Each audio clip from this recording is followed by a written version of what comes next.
নমস্কাৰ আপোনালোক সকলোকে আমাৰ চেনেল অংকুৰণ IAS একাডেমীলৈ স্বাগতম জনাইছো। আজি আমি এডিআৰিৰ প্ৰিভিয়াছ ইয়াৰ কুৱেশ্যন কেইটামান ডিছকাশ্যন কৰিম মেথ ছেকশ্যনৰ পৰা। সো আজি ইয়াৰ ফাৰ্ষ্ট কুৱেশ্যনটো হৈছে যে a number was increased by 40% and thereafter decreased by 40%. The net change in the number in percentage is so আমি কি দিছে a number was increased by 40%. So আমি এই নাম্বাৰটো নাজানো, আমি কি ধৰিম নাম্বাৰটো? আমি জেনেৰেলি x ধৰো ন। সো x টো ধৰিলে আমি এনেকে ওলাব নোৱাৰিম ন। এতিয়া কি কৰিম আমি এতিয়া x টো আমি কি কৰিম আমাৰ সুবিধাৰ্থে কি কৰিম আমি মেথছৰ ভাষাত 100 ধৰি লম, ঠিক আছে। সো 100 ধৰিলে আমি 40% ইনক্ৰিজ কৰা কথা কৈছে ন। তো 100 to 40% মিন্স কিমান? 40% প্লাস হৈ যাব। সো কিমান হ'ব ইয়াৰ? 100 to 40% ইজ কিমান? 40% আমি জানো। এতিয়া 140 হৈ গ'ল, ঠিক আছে। তো এতিয়া কি কৈছে the year after the decrease by 40%. So decrease কৰিব দিছে কি 40% ডিক্ৰিজ কৰিব, কিন্তু এতিয়া আমাক 100 পৰা কোৱা নাই, আমাক এই নাম্বাৰটোৰ পৰাহে 40% ডিক্ৰিজ কৰিব কৈছে। সো গতিকে 140 পৰা আমি কিমান ডিক্ৰিজ কৰিব লাগে? 40% কৰিব লাগে। সো এতিয়া কি হ'ব? 100% ইজ ইকুৱেল টু কিমান? হোৱাট? 140, ঠিক আছে। এতিয়া আমাক 40% লাগে, আমি কি কৰিম? 40% উলাই লম, ঠিক আছে। 140 ডিভাইডেড বাই 100 ইনটু 40 এনেকে কৰে ইকুৱেশ্যনটো। তো এতিয়া আমি কি কৰিম? এইকেইটাক আমি কাটি দিম, ঠিক আছে। তো আমাৰ কিমান হ'ল? 14 ইনটু 4 কিমান হ'ল? 56, ওকে। তো এতিয়া আমাক কি কৈছে? এইটো আমি কিমান পালো? 40% পাইছো। আমাকতো লাগে 60%টোহে লাগে ন। সো আমি কি কৰিম ইয়াৰ 140 পৰা আমি 56 মাইনাস কৰিব লাগিব। বুজি পাইছে সকলোৱে? 140 পৰা আমি কি কৰিম? 56 মাইনাস কৰি দিম। তাৰপিছত কিমান হ'ব আমাৰ? 84 হ'ব, হয়নে? 84 পালো, ঠিক আছে। সো এতিয়া আমাক কিহত লাগে এইটো? the net change in the number in percentage is percentageত লাগে ন। সো এতিয়া আমাৰ ফাইনেল আউটকাম কিমান হ'ল? 84 পালো ন। তো আমি কি কৰিম? আমি কেনেকে পাৰ্সেন্টেজ ওলাম এতিয়া? আমি কি কৰিম? ফাইনেল ভ্যালু পালো আমি 84, ঠিক আছে। ইনিশিয়াল কিমান আছিলে? 100। আমাক চেঞ্জ কৰিছে ন, তো আমি ইনিশিয়ালৰ পৰা ধৰিব লাগিব। সো এইটো আমি কি কৰিম? 100 যেটো পার্সেন্টেজ ওলাব দিছে, ঠিক আছে। 100 কাটা গ'ল, কিমান হ'ল? এটা 100 পৰা 84 মাইনাস কৰিলে কিমান হয়? 16 হ'ল। সো 16 টো কি আছে? মাইনাসত আছে ন, মাইনাস চিন আহিব। তো মাইনাসৰ লগে লগে কি হ'ল? ডিক্ৰিজ হ'ল, ওকে। তো এতিয়া হৈছে ইয়াৰ এনসার, ঠিক আছে। If the average age of A, B, C is 22 years and the average of B and C is 25 years, then find the age of A after 9 years from now. Okay. So প্রথমে আমার কি দিয়ে আছে? A, B আৰু C তিনিটা আছে, যেতিয়া আমি কি কৰিম? তিনিটা ডিভাইড কৰিম, ঠিক আছে। আৰু তাৰ এভাৰেজ কিমান হল আমাৰ? 22, ঠিক আছে। সো আৰু সেকেন্ড কি দিছে আমাৰ?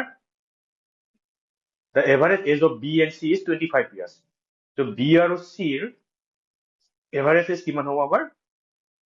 25, সৰি আমৰা 2 হব ন ইয়াৰ, কাৰণ দুটো আছে আৰু ইয়াৰ এভাৰেজটো কিমান দি আছে? 25। তো আমি এভাৰেজ এনেকে ওলাও। সো তেতিয়া কি হ'ব ইয়াৰ?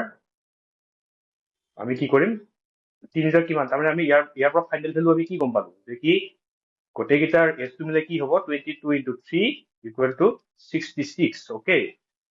সো আমি এতিয়া কি পাইছো? B প্লাস C 2 ৰে ডিভাইড কৰাৰ পিছত কি হৈছে? 25 আমি পাই আছো অলৰেডি। সো আমি কি হ'ব? এই দুটাটো পূৰণ হৈ যাব ন এতিয়া। এইটো কি হ'ব? 25 ইনটু 2 কিমান হ'ব আমাৰ? 50। তো আমি কি কৰিম এতিয়া? আমি গম পালো যে কি রিমেইনিং আমার কিমান থাকিলে? 50, ওকে। তার মানে আমার কি হবো? এর আমার কিমান হবো? এজ 16 ইয়ার্স, ঠিক আছে। 16 ইয়ার্স হল। এর আমি পাই গলো 16 ইয়ার্স, কিন্তু কি কৈছে? Then find the age of A after 9 years from now. তাৰপিছত কি হব? 9 বছৰ পিছত কি হব ইয়াৰ? 16 প্লাস 9 কিমান হব? 25। সো আমাৰ ফাইনাল এনসাৰটো হব আমাৰ 25 ইয়াৰ্স, ওকে। বুজি পাইছে সকলোৱে? তেতিয়া আমি থাৰ্ড কুৱেশ্যনটোলৈ আহিছো। At what speed should a car travel on a highway to reach a destination 12 kilometre away in 15 minutes? ঠিক আছে। সো যেতিয়া এনেকুৱা কুৱেশ্যন দিয়ে, প্ৰথমে আপোনালোকে এনসাৰ কেইটা চাই ল'ব দেই। কিলোমিটাৰ পাৰ আৱাৰত আছে নে আমাৰ মিটাৰ পাৰ ছেকেণ্ডত আছে, ঠিক আছে। সো আমাৰ ইয়াতে এনসাৰ বিলাক কি আছে? কিলোমিটাৰ পাৰ আৱাৰ আছে। সো এতিয়া আমি কি লাগে ন?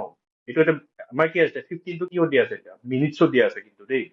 সো আমি জানো 15 মিনিটছ ইজ হোৱাট? কিমান হয়? 15 বাই কিমান হ'ব? 60 হ'ব। তো ইয়াৰ কি হ'ব? 1/4 মানে কিমান হ'ল? ইমান আৱাৰ্স লাগে। ইমান আৱাৰ্ছ দেই চ' আমি কি আছে ডেষ্টিনেশ্যন কিমান দিয়া আছে তোমাক আমাৰ 12 দিয়া আছে আমাৰ 12 আমি সকলোৱে জানো স্পীড ইজ হোৱাট আমাক স্পীডৰ কথা সুধিছে ন speed is what distance by time okay so' distance কিমান দিয়া আছে আমাৰ 12 আৰু আমাৰ টাইম কিমান আছে 1/4 এতিয়া এইটো কি হ'ব ওপৰত যাব উচিত ত' কিমান হ'ল 12 into 4 কিমান 48 হয়নে ত' কি হ'ব 48 কিলোমিটাৰ পাৰ আৱাৰ ঠিক আছে এইটোৱে হৈছে হ'ল ইয়াৰ এনচাৰ এইটো আপোনালোকে মনত ৰাখিব দেই স্পীড সদায় কি হয় ডিষ্টেন্স বাই টাইম অ'কে চ' আমি আমাৰ এতিয়া নেক্সট কুৱেশ্যনটোলৈ আগবাঢ়িছো দিয়া আছে if x/3 is equal to y/4 is equal to z/7 then x plus y plus z is equal to